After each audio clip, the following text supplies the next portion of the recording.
Hello，我係各位小朋友嘅故事小精靈小雨啊！今日我會帶你哋飛入一個有神仙、有魔法、有勇氣嘅中國古代神話世界。你哋準備好未啊？我哋出發啦 ！Go！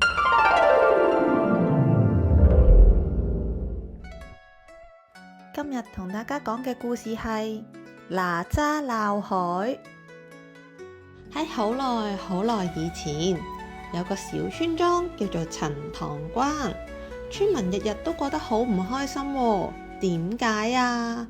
因為東海入面有條龍王，成日發脾氣，搞到佢條村成日都水浸，仲要每年搶一個小朋友嚟做祭品，村民個個都驚到唔敢出門口啊！就喺呢個時候，有個小朋友出現咗啦，佢叫做哪吒。佢好細個，但係已經有神仙送俾佢嘅寶物，有火尖槍啦、混天翎啦，同埋風火輪。佢話：我唔准你哋再嚇我哋條村。村民就話：你仲咁細個，點打得贏龍王啊？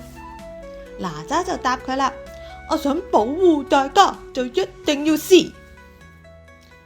於是咧，哪吒就跳入個海度，一路游啊游啊游啊游啊游，諗住游去龍王嘅宮殿啦。點知去到佢搵唔到龍王喎，佢搵到邊個啊？佢搵到龍王個仔喎，叫做敖丙。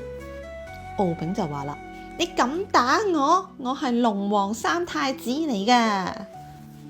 哪吒就大叫啦：我唔怕你噶！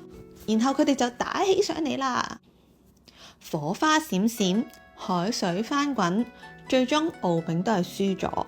龍王一知道，激到飆煙啊，然後好大聲咁話：我要淹晒你哋全村！村民知道龍王嬲到極點，全部人都好驚。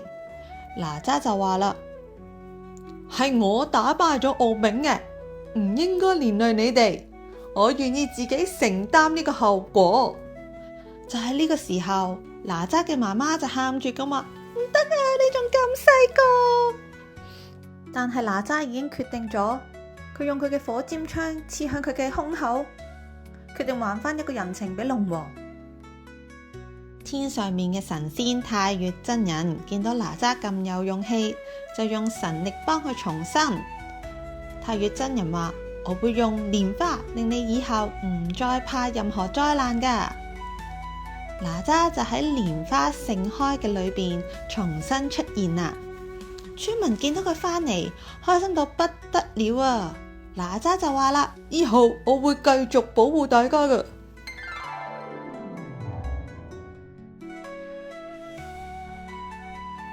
今日你哋聽咗哪吒鬧海嘅故事，知唔知道咩叫做勇氣啊？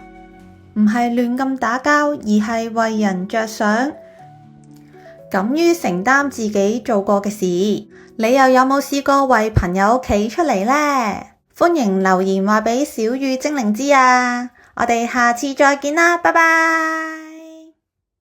香港人講故事，歡迎大家 comment、like、share 同埋 subscribe 我哋個 channel 啊！記得撳埋下面個鐘仔，咁就會提你我哋有新片出㗎喇。